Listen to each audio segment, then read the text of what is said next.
Philippines Wildlife Conservation.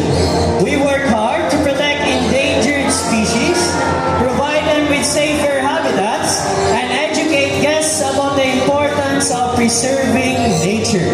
Together, we can make a difference for wildlife and for a better future generation. Now let me introduce to you the people behind this successful show.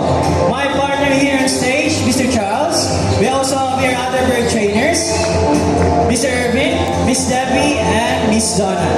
And to make this even more memorable, we present to you the symbol of love, peace, prosperity, and harmony. Now, my name is Nassin. We hope you enjoy the show. Thank you so much and enjoy the rest of the walk. Australia, Southeast Asia, India, and Sri Lanka.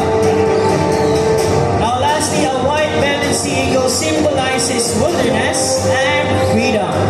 So a round of applause to our white-bellied sea eagle named Silver and Marina. As we welcome the night creature of the Philippines, our Philippine eagle owl named Boo.